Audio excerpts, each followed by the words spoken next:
and there is a chance that others, who have embezzled more, remain unknown. Now let's delve into the infamous most corrupt leaders, and detailing their crimes and corruption. Number 12. Joseph Estrada, President of the Philippines from 1998 to 2001. Estrada was a successful and popular film actor in the Philippines long before his political career. He used his popularity to slowly rise through the political ranks, becoming president in 1998 after winning a large majority. A close friend of Estrada alleged in public in 2000 that Estrada had paid him bribes worth millions of dollars. This led to outrage and an impeachment case brought against Estrada, that ended in controversy after the court voted not to admit some key evidence. Hours later, mass protests began and Estrada lost all political support, leaving him to resign. He was detained until 2007, awaiting a trial verdict, but was pardoned in October of that year. It was estimated that he stole $80 million.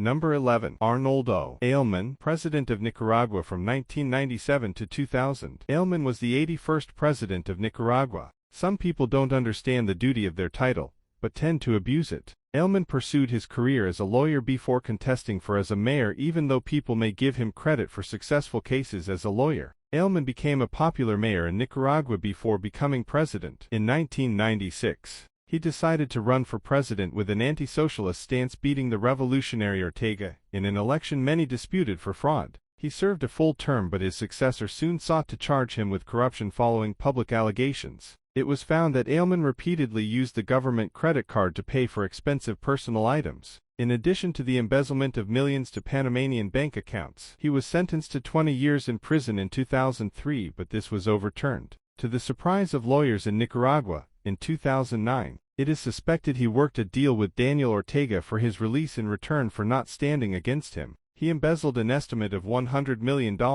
Number 10. Pavlo Lazarenko, President of Ukraine from 1996 to 1997. Lazarenko was born into a peasant family in the 1950s, when Ukraine was still a part of the Soviet Union. He served in the Red Army and worked in agriculture, eventually gaining employment with regional agriculture departments. He was made vice prime minister in 1995 and then swiftly prime minister in 1996. Strangely, it is almost like a competition of who can steal the most amount, or be the nation's most corrupt politicians. Pavlo seemed to have performed exceedingly well in his illegal deeds. He lasted only a year in power but managed to oversee a chaotic, violent and highly corrupt period in Ukraine instigated almost entirely by himself. $200 million missed from the nation's treasury, and later found that he used it to sign a $10 billion deal, which is termed as abuse of power. He fled Ukraine in 1998 after losing the favor of the then president, and ended up in the United States. Since then, he has been charged in absentia with multiple corruption charges, including extortion of prominent business owners,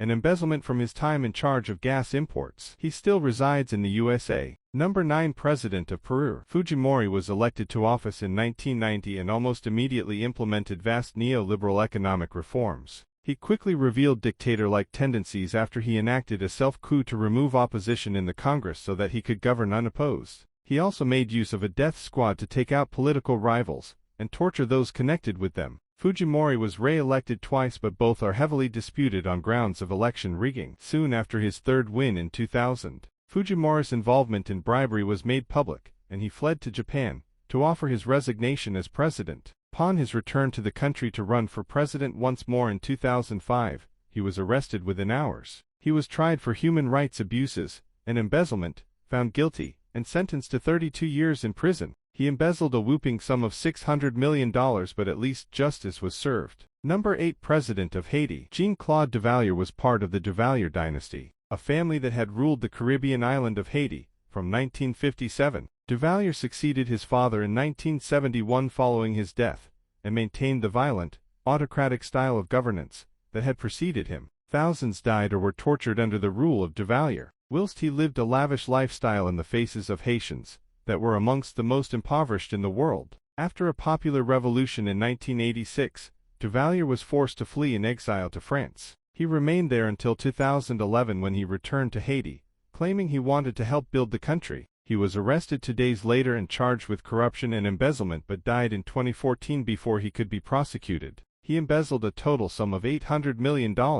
Number 7. President of Serbia. Milosevic was a key figure during the bloody breakup of Yugoslavia. First rising to power as the president of Serbia in 1989, Milosevic became the president of the Federal Republic of Yugoslavia in 1997. The politics of Yugoslavia was, and still is, incredibly complex with multiple ethnic groups involved in conflict with each other. Milosevic supported ethnic Serbs and aided in negotiating an end to the Bosnian War in 1995. He was convicted according to BBC report of high-profile killings, an assassination attack of people who would testify against or bring him to justice. He stole money for the funding of his personal interest in wars. He was put on trial for war crimes by the United Nations while still in power in 1999, eventually losing power in the 2000 elections. He was arrested soon after by Yugoslav authorities, on charges of corruption and embezzlement, with his trial lasting 5 years. He died in prison in 2006. He embezzled an estimate of $1 billion.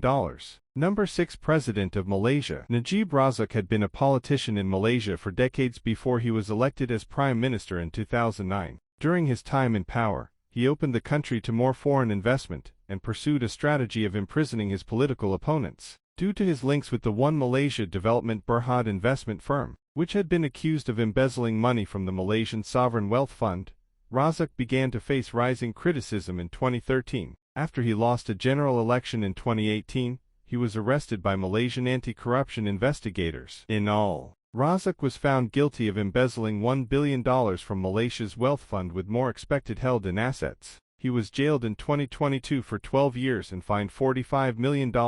He looted an estimate of $4.5 billion.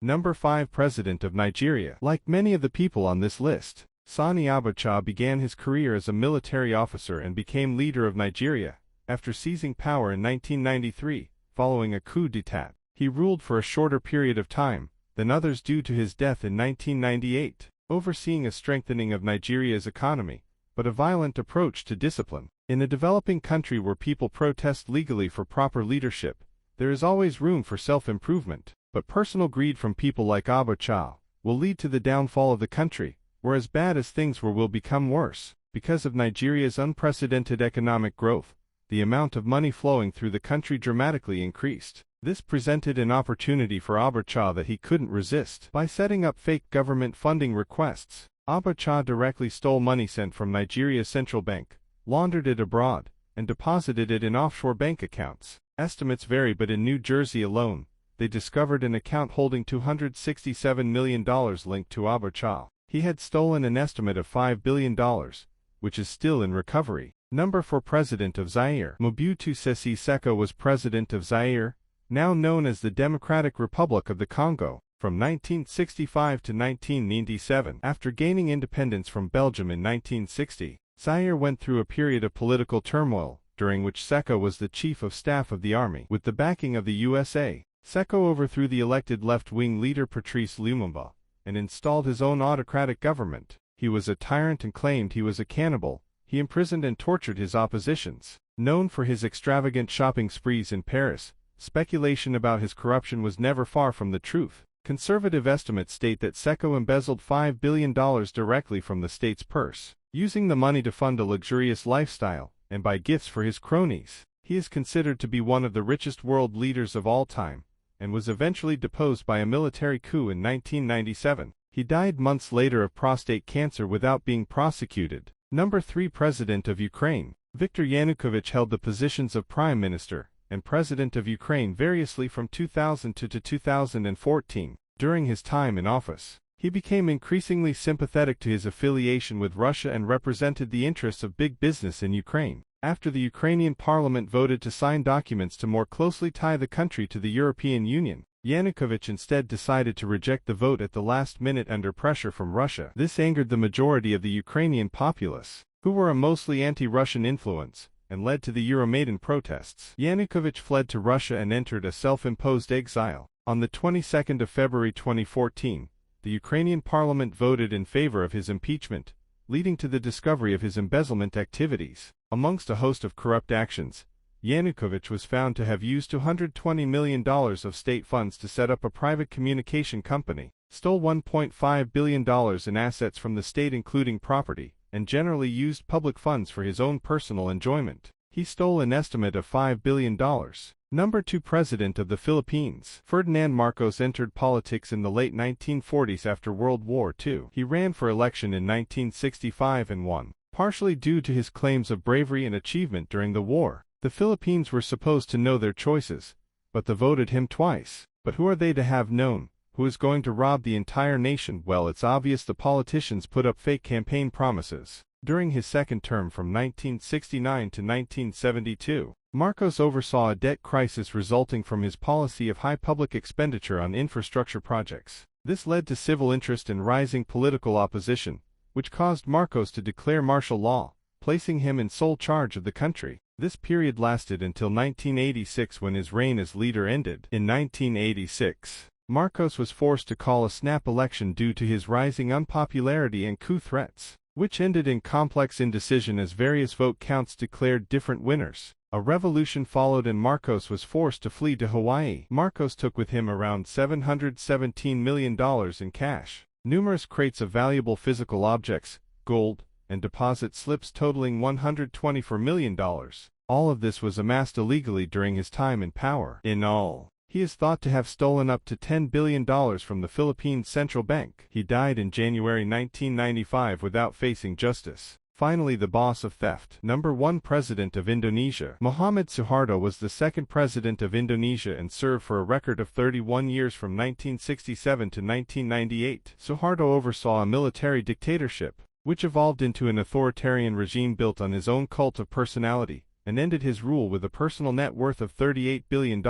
Following an economic downturn in 1997 that Indonesia was slow to recover from, prominent politicians began blaming Suharto, and protests began in earnest that year. After mounting pressure and desertion by his political allies, in May 1998, Suharto resigned. He has been investigated for corruption numerous times since his resignation, and was accused of embezzling $571 million of government funds through various personal charity foundations. Other lawsuits in Indonesia have sought to order Suharto to repay up to $1.5 billion in scholarship funds that supposedly disappeared during his tenure. Suharto was never prosecuted, partly because he was said to be too ill to stand trial, but also because he was still well regarded by a large proportion of the population. He died on the 27th of January 2008 and remains a controversial figure in the country. Some regard him as a hero, whereas others see him as the main source of corruption in Indonesia. Note all of them here on this list practice kleptocracy. Those who indulge in corrupt activities are called kleptocrats,